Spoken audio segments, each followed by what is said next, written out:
Here we go, March Madness Episode 4. Today I'm going to be giving you a preview of the first part of the Elite Eight, a recap of the games yesterday, and what to expect going forward.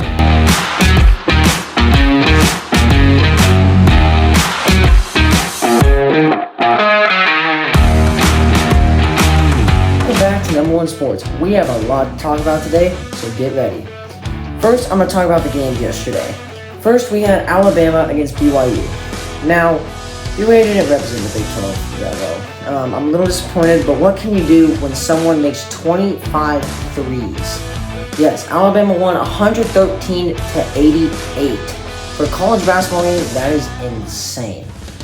They also broke two NCAA tournament records. They shot 25 for 51 from the three.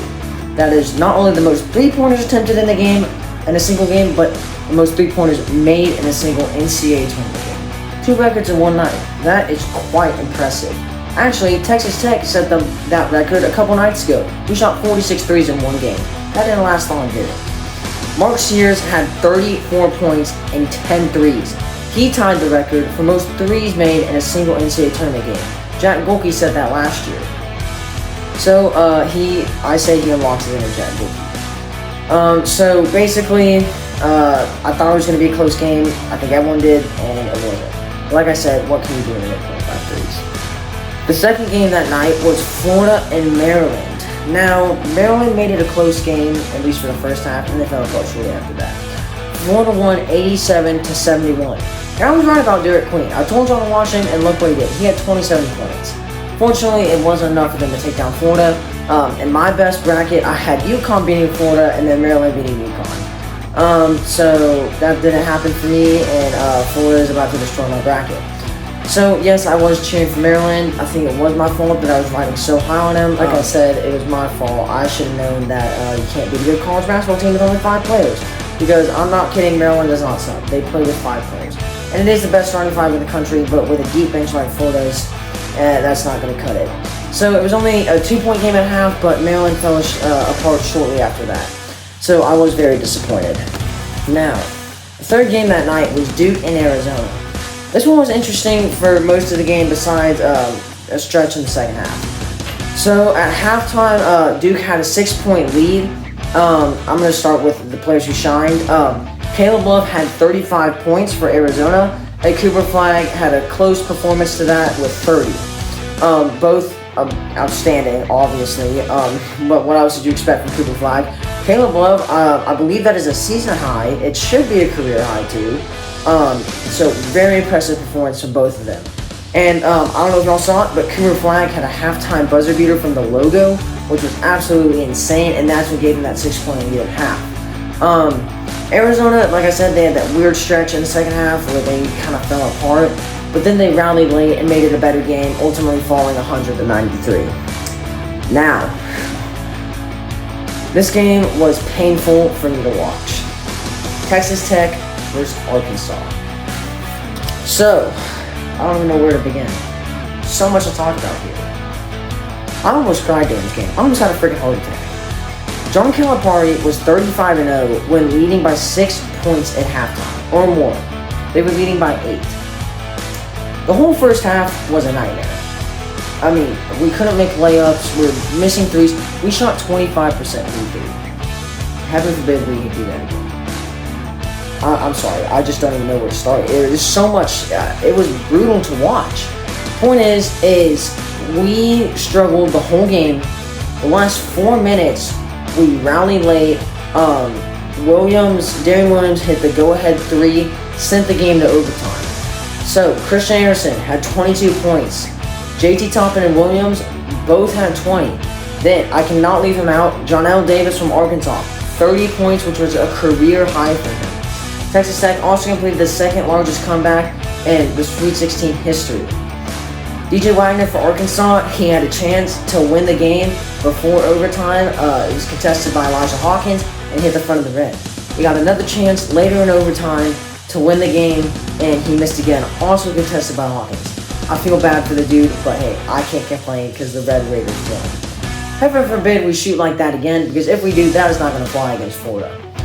So, Darian Williams, like I said, he had to go in 3 seconds to overtime, and then he broke the tie with about 7 seconds left in overtime, which led to DJ Wagner's missed jumper. So, I think he won us the game.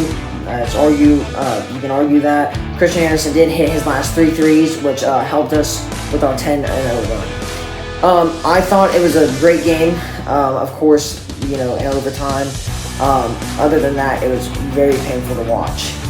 It was not a good game. I thought the trend, obviously, that night was that teams just got blown out of the water. It looked like that was going to happen to Arizona and us, and we turned it around. I know Arizona didn't win, but they did close the gap because I believe they were losing by about 20 points. So a lot of great games are coming up today, and now I'm going to talk about the Elite Eight games and what to expect. Alright, so tomorrow, or Saturday, the first game is Texas Tech against Florida at 5:09.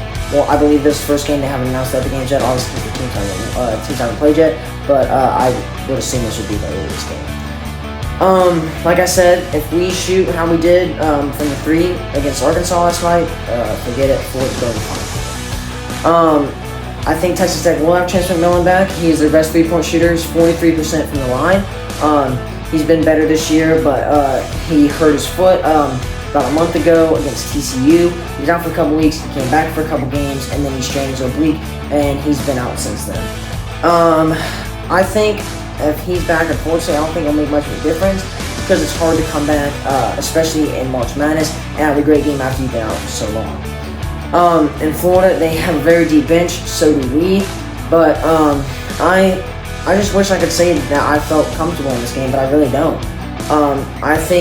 I don't see us blowing Florida out. I don't think anybody does. I think either Florida's going to blow us out of the water or we're going to win by a couple. I don't see Florida winning by 6.5 points. I just don't see it.